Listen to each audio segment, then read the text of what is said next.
The dust cloud approaching Ramla that September morning promised annihilation. Contemporary accounts say 32,000 Fatimid soldiers marched behind their general Sa'd el-Dawla. Against them stood 260 knights and 900 infantry, the last meaningful force between the Egyptian army and Jerusalem. Lose here, and the holy city falls within weeks. Win, and you achieve the impossible. 260 knights stood against an army that blackened the horizon with dust. By sunset, 5,000 enemy corpses littered the field, while a Fatimid general lay dead in the sand. This wasn't fantasy. This was the day King Baldwin I rewrote the rules of medieval warfare forever. Picture this: 260 knights versus up to 32,000 soldiers, odds of 123 to 1. The entire Crusader kingdom teetered on extinction. Jerusalem itself hung in the balance. By the end of this video, you'll understand how Baldwin I achieved what military historians call the impossible victory, and why the Fatimids never saw it coming. You're about to discover the tactical secret that turned static archers into sitting ducks. You'll learn why Baldwin's own men thought he was dead while he was winning the battle. And you'll witness the 30-second decision that saved Christianity's foothold in the Holy Land. But here's what the chronicles don't tell you. How did Baldwin know exactly when to strike with his reserve? What made Fatimid armies, victorious elsewhere, so vulnerable here? Why did survivors send desperate messages for help after winning? How could 80 dead knights equal total victory? How did pursuing cavalry become the pursued? The dust cloud approaching Ramla that September morning promised annihilation. Contemporary accounts say 32,000 Fatimid soldiers marched behind their general, Sa'd el-Dawla. Against them stood 260 knights and 900 infantry, the last meaningful force between the Egyptian army and Jerusalem. Lose here, and the holy city falls within weeks. Win, and you achieve the impossible. Let me take you to the scorching plains of Ramla, where mathematics meant nothing, where courage defeated calculation, and where one king's desperate gamble would echo through centuries. The First Crusade had ended just 2 years before, leaving a string of vulnerable Christian states clinging to the Mediterranean coast. Jerusalem had fallen to Christian forces in 1099, but holding it? That was another matter entirely.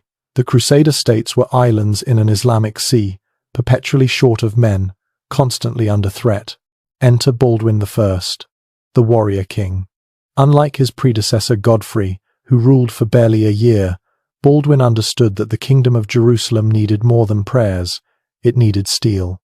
A veteran of countless battles, Baldwin had fought his way from Edessa to Jerusalem, learning the harsh arithmetic of Crusader survival. You were always outnumbered, usually surrounded, perpetually one defeat from annihilation. Then something happened that shouldn't have been possible. The Fatimid Caliphate of Egypt, one of the most powerful states in the medieval world, had established an annual invasion cycle. Each year, as spring turned to summer, Egyptian armies would march north from Ascalon, that dagger pointed at Jerusalem's heart, attempting to reclaim what they'd lost. Sa'd el-Dawla, known as the Sword of Cairo, commanded the 1101 expedition. A veteran general with victories across North Africa, he brought the caliphate's finest: Sudanese archers renowned for their accuracy, Berber light cavalry famous for speed, Arab heavy cavalry armed with the finest Damascus steel. The Fatimids had learned from previous failures. This time, they brought numbers that couldn't lose. But the Kingdom of Jerusalem faced a manpower crisis that would define its entire existence. Where Muslim rulers could call upon vast populations, Baldwin commanded a few thousand knights and men-at-arms scattered across his realm. Most were tied down garrisoning castles and cities. When Ramla's garrison spotted that dust cloud approaching, Baldwin could scrape together just 260 knights and 900 infantry from Jerusalem's defenders. The mathematics were brutal, the geography worse. Ramla sat on open plains, perfect for the Fatimid numerical advantage. The city controlled the road from the coast to Jerusalem. Lose it, and the kingdom's capital lay exposed. Previous Fatimid attempts had failed due to poor timing or divided command. But 1101 would be different. The Fatimids had learned from their mistakes, or so they thought. The Fatimid army that assembled at Ascalon represented the Caliphate's military might in miniature. Sudanese archer regiments formed the core, 5,000 men armed with powerful composite bows, effective at 200 yards. These weren't simple bowmen but professional soldiers, each carrying 60 arrows and trained to loose 10 per minute. Behind them, 8,000 Berber light cavalry waited, mounted on swift Arabs, carrying javelins and scimitars. The heavy cavalry, 3,000 Arab horsemen in mail, carrying lances and swords, would deliver the killing blow. What Baldwin understood, and his enemies didn't, would save Jerusalem. The Fatimid command structure had a fatal flaw: rigid hierarchy that collapsed if key leaders fell. Sa'd el-Dawla commanded through provincial governors and tribal chiefs, each jealous of their prerogatives. Kill the head, and the body might die. The Crusader force seemed pathetic by comparison. Those 260 knights each wore 70 pounds of chainmail, helmet, and padding. Their war horses, brought from Europe or bred locally, stood hands taller than Arab horses, carrying 300 pounds of armoured knight and equipment. These weren't just soldiers but mobile fortresses, trained from childhood for mounted combat. The 900 infantry included 400 spearmen to hold the line, and 500 crossbowmen, whose weapons could punch through mail at 100 yards. Baldwin divided his force into 6 divisions, not from tactical brilliance but brutal necessity. With so few men, he needed to make the battlefield appear fuller, to give options where none existed. He kept the 6th Division, his best knights, in personal reserve. His commanders protested, "Commit everything to the line." But Baldwin had learned something in a dozen desperate battles. The moment of crisis always came. When it did, 50 knights at the right place mattered more than 500 in the wrong one. Here's where it gets genuinely insane. Sa'd el-Dawla's reputation preceded him. Victor of campaigns in Libya, crusher of Bedouin revolts, his personal stake went beyond military glory. The Caliph had promised him governorship of Jerusalem when he retook it. Letters found later showed he'd already written announcements of victory, so certain was he of the outcome. The tactical geography favoured the Egyptians entirely. The plains around Ramla stretched flat for miles, no forests to hide in, no hills to defend. The morning sun would rise behind the Fatimid army, shining in Crusader eyes. The distance to Ascalon meant Baldwin couldn't prevent enemy concentration. Every advantage lay with Egypt. The next 30 seconds would determine the fate of Jerusalem. On the night of September 6th, Crusader scouts reported the enemy camped just hours away. Baldwin faced the eternal commander's dilemma: fight on unfavourable ground or retreat and let the enemy ravage the kingdom. His council split. Some urged withdrawal to Jerusalem's walls, others demanded immediate night attack. Baldwin chose neither. He would fight at dawn, on the plains, accepting every disadvantage. His men spent the night in prayer and preparation. Priests heard confessions. Knights checked armour straps one final time. The Fatimids, by contrast, celebrated coming victory. Why shouldn't they? As dawn broke on September 7th, 1101, 2 armies faced destiny, but only one commander understood the dance about to begin. Dawn came like judgment to the plains of Ramla. The Crusader sentries saw it first, a brown smudge on the eastern horizon that grew and grew until it seemed to swallow the sky. The earth trembled under 32,000 feet. Dust rose like smoke from a burning city. The Fatimid host had come. Baldwin rode along his lines as the enemy deployed. 6 small divisions of knights and infantry, flags limp in the still morning air. Against them, the Egyptian army unfolded like a deadly flower, Sudanese archers in the centre, thousands of them, their white robes bright in the rising sun. Cavalry on both flanks, light horse circling like predators, heavy cavalry waiting for the killing blow. Then Baldwin did something no general should do. Instead of commanding from safety, he placed himself with the 6th Division, the reserve. His lieutenants protested. The king belonged in the rear, coordinating the battle. But Baldwin understood something about leadership that would save his kingdom. Sometimes a crown must be risked to keep it. Sa'd el-Dawla's deployment revealed Egyptian confidence. His archers formed static lines, protected by pavises, large shields that created a wooden wall. Standard doctrine against cavalry, perfected over centuries. Let the knights charge into arrow storms, few would reach the lines. Those who did would be exhausted, their horses blown, easy prey for countercharging cavalry. It had worked from Spain to Syria.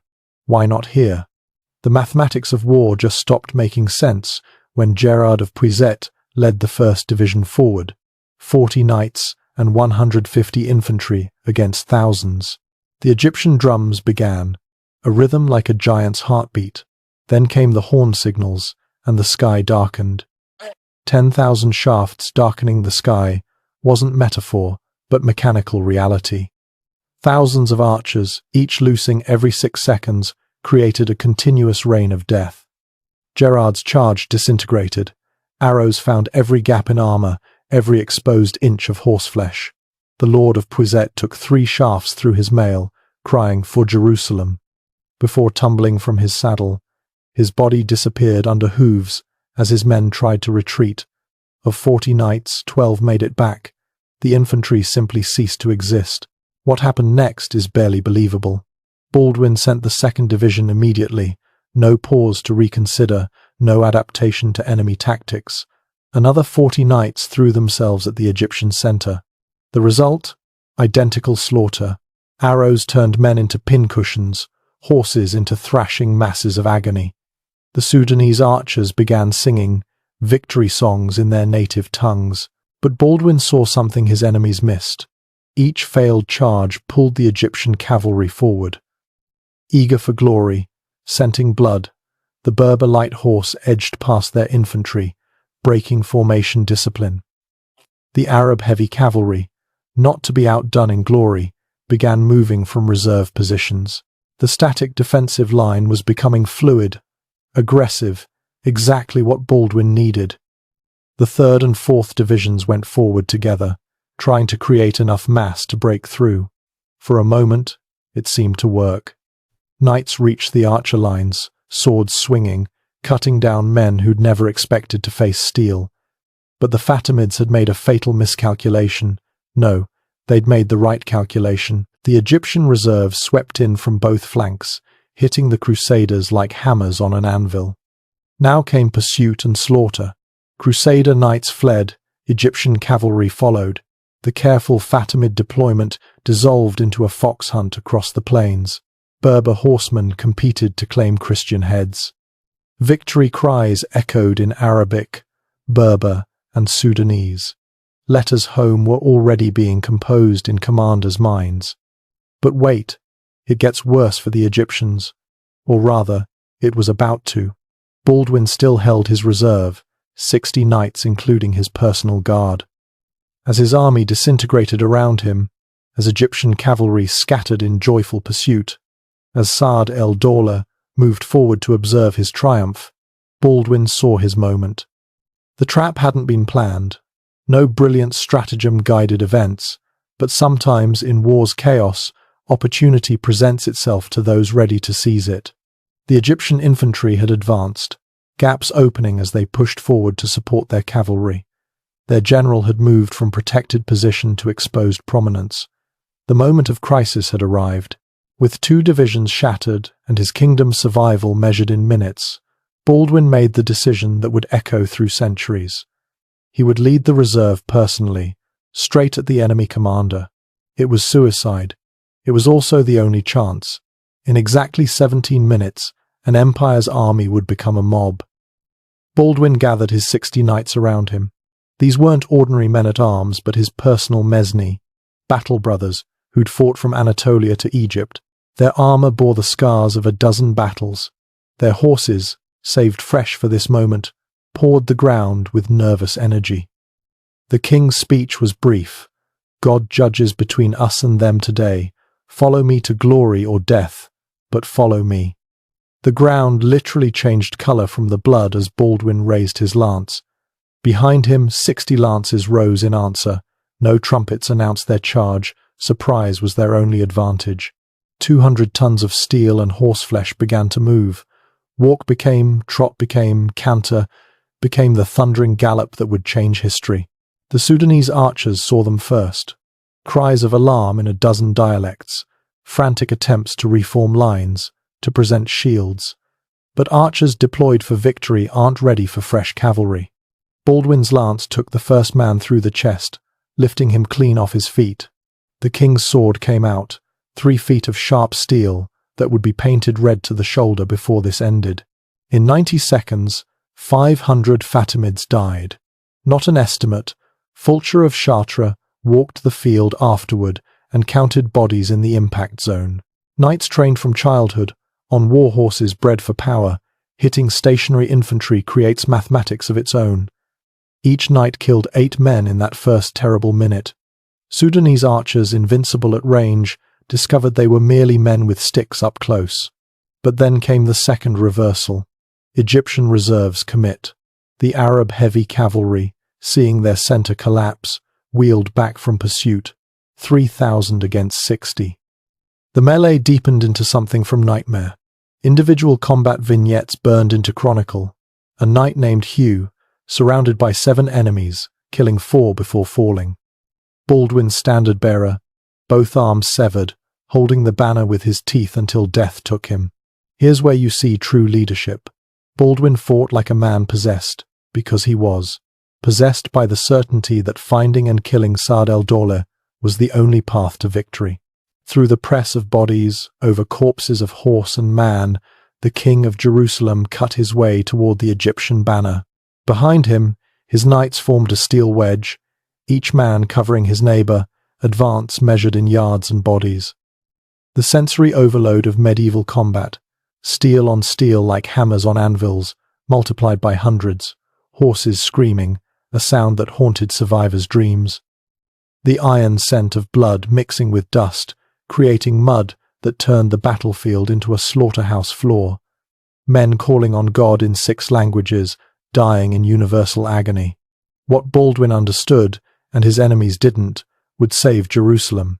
The psychological moment arrived like dawn, that instant when confidence becomes doubt, becomes fear, becomes panic. It started with the Sudanese. These professional soldiers, seeing their neat lines shattered, began stepping backward, just inches at first, then feet, then yards, then running. Saad el-Dawla saw his center evaporating. The veteran general spurred forward, trying to rally his men through personal presence. His bodyguard, 300 picked men, formed around him. For a moment, it seemed the line might hold. Egyptian drums beat the signal for general advance.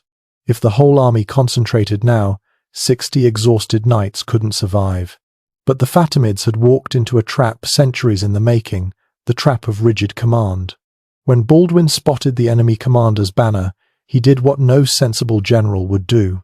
Instead of continuing the melee, he reformed his surviving knights, maybe 40 now, and charged directly at Saad el-Dawla.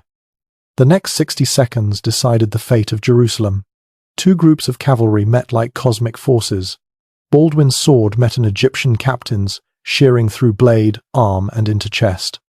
A Mamluk's mace dented the king's helmet, nearly knocking him from his saddle. Blood ran into Baldwin's eyes from a scalp wound. His horse took a spear thrust, screaming but carrying on. Then came the moment historians still debate. Through the press of combat, Baldwin saw Saad el-Dawla, just for an instant. The Egyptian general, magnificent in gilded mail, trying to restore order through voice and gesture. Their eyes met across 20 yards of carnage. Baldwin spurred forward. Saad el-Dawla saw death approaching and knew it.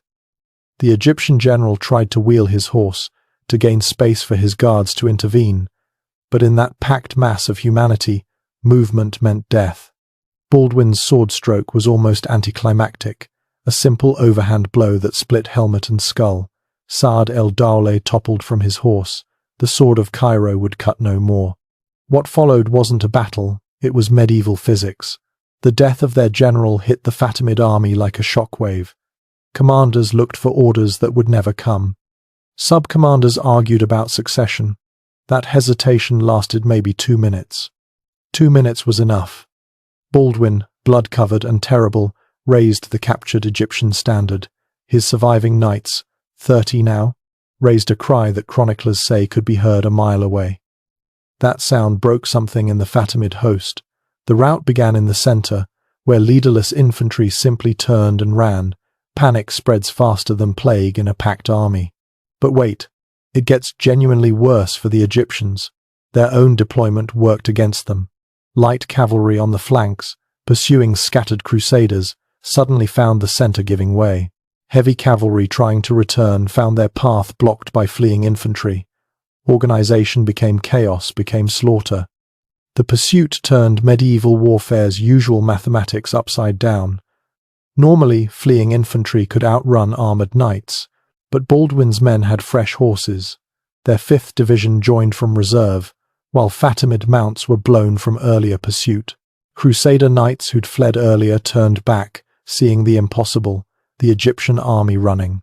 History remembers the brave, and Baldwin was fearless that day.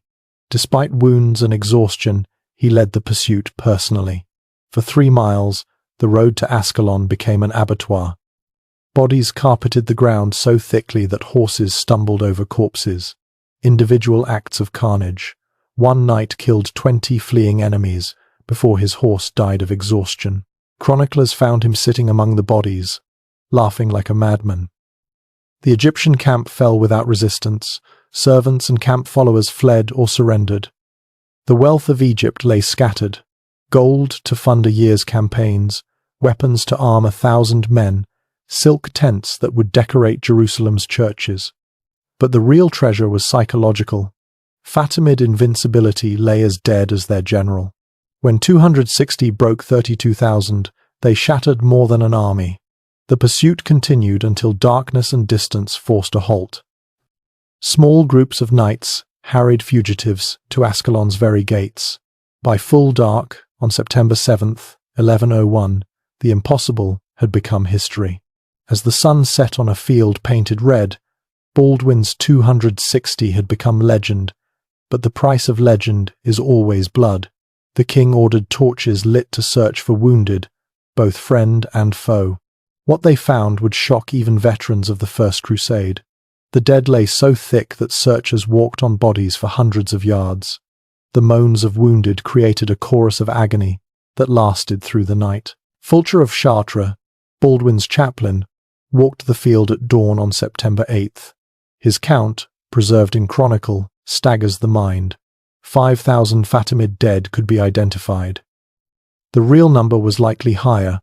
Many bodies were too mutilated for accurate counting. Wounded, who crawled into the desert, died unmarked. The trail of corpses stretched for 3 miles toward Ascalon. But victory came drenched in blood, Crusader blood. Of 260 knights who'd charged that morning, 80 lay dead, 31% of the entire cavalry force. In raw numbers, this seems small. In context, it was catastrophic. Each knight represented years of training, expensive equipment, irreplaceable experience. The kingdom of Jerusalem had saved itself by spending 1/3 of its mounted warriors. Then something happened that shouldn't have been possible. Mass confusion about the battle's outcome. The first messengers to reach Jerusalem were survivors from the shattered early divisions. They'd seen Gerard fall, witnessed the second charge fail, fled as Egyptian cavalry swept the field. Their report, the army was destroyed, the king certainly dead. Panic gripped Jerusalem. Church bells rang the alarm. Women wailed in the streets.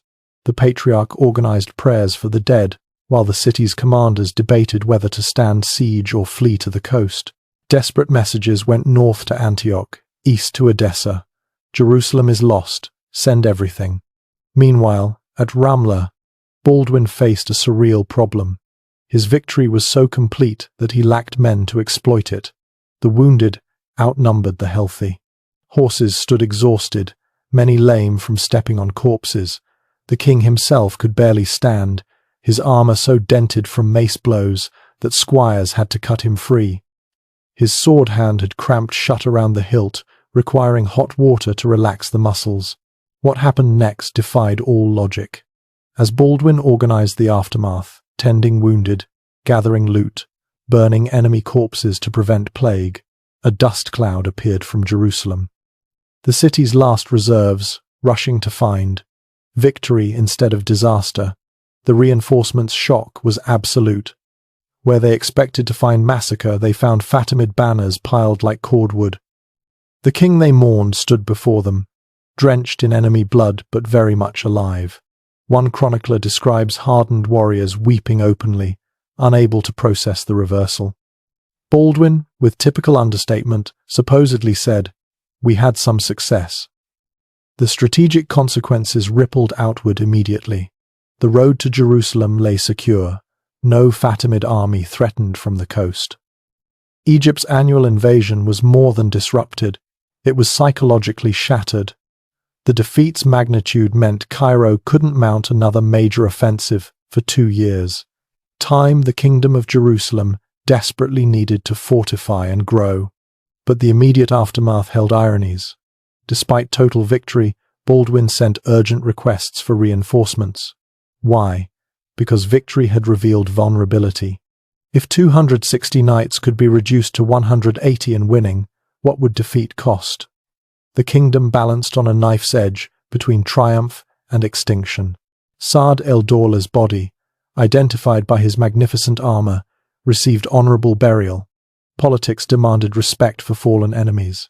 His personal effects, including correspondence revealing Egyptian plans, provided intelligence worth armies. The captured banners, 47 major standards, would hang in Jerusalem's Church of the Holy Sepulchre, testament to God's favor. The wounded presented massive challenges. Christian wounded could be treated in Jerusalem's hospitals, revolutionary institutions combining Greek, Arab, and Latin medical knowledge. But hundreds of wounded Egyptians posed a problem. Some were ransomed, valuable prisoners bringing needed gold. Others, too injured to travel, were given the mercy stroke. Medieval warfare allowed little sentiment. As September 8th became September 9th, the full magnitude crystallized. The Fatimid Caliphate's greatest army since the First Crusade had simply ceased to exist. Its best general lay dead. Its confidence was shattered. The sword that saved Jerusalem had cut deeper than anyone realized. Reports reaching Cairo spoke of supernatural intervention. How else explain such destruction? But the battle's end was just the beginning of a legend that would outlive every man who fought that day. Survivors would tell and retell the story, each iteration adding details, subtracting others, until myth and history became inseparable. What remained constant? The image of a desperate king leading an impossible charge that saved a kingdom. The Battle of Ramla entered history as more than military victory. It became a foundation myth for the Crusader states. Here was proof that faith and courage could overcome impossible odds. Every subsequent generation of Crusaders would invoke Ramla when faced with desperate circumstances. Remember, Baldwin at Ramla became a battle cry worth 1,000 soldiers. The long-term impact reshaped the medieval Middle East. The Fatimid Caliphate never fully recovered its confidence regarding direct confrontation with Crusader heavy cavalry. Future Egyptian armies would rely more on Turkish horse archers, Bedouin raiders, and siege warfare, avoiding the set-piece battles that had proved so catastrophic. The psychological supremacy established at Ramla lasted decades. History offers few parallels to Ramla's mathematical impossibility. Thermopylae saw 300 Spartans die gloriously while inflicting disproportionate casualties. Ramla saw 260 knights survive and win absolutely. Modern military theorists study the battle for lessons in concentration of force, timing, and the importance of eliminating enemy command structures. Special forces operators recognize Baldwin's principle. A small, elite force hitting the right target can defeat armies. The philosophical questions Ramla raises remain relevant 8 centuries later. When does quality overcome quantity? Baldwin's knights represented the medieval equivalent of modern special forces, extensively trained, expensively equipped, supported by combined arms tactics. Their Fatimid opponents, while numerous and brave, suffered from rigid command structures and inflexible tactics. Technology, training, and leadership multiplied force beyond mere numbers. Ask yourself, Would you have charged? Facing 123-1 odds, watching your first divisions shattered, knowing defeat meant your kingdom's death, would you have led that final, desperate assault? Baldwin's choice reveals leadership's essence, the willingness to risk everything when everything hangs in the balance. Not recklessness, but calculated desperation, understanding that certain defeat demanded accepting suicidal odds. The Crusader states would survive another 190 years, facing countless invasions, surviving by threads and miracles. But Ramla provided the template. When outnumbered, strike hard, strike fast, strike at the head, make the enemy's numbers work against them, turn pursuit into trap. Above all, lead from the front. Men will follow a king who bleeds beside them. Modern warfare has moved beyond cavalry charges and sword strokes, but Ramla's lessons endure. Initiative beats numbers, aggression beats defense, leadership beats management. When faced with impossible odds, sometimes the only choice is to attack.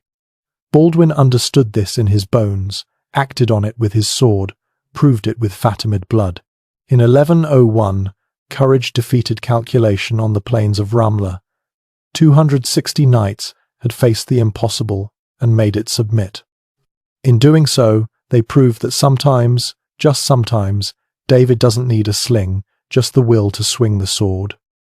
The age of Fatimid dominance ended in a single afternoon, ended with a king's desperate charge, ended when mathematics met the immeasurable power of human will and lost. Where armies met, legends were forged. At Ramla, legend wore a crown and carried a bloody sword. The impossible became inevitable because one man refused to accept defeat. Sometimes, that's all history requires.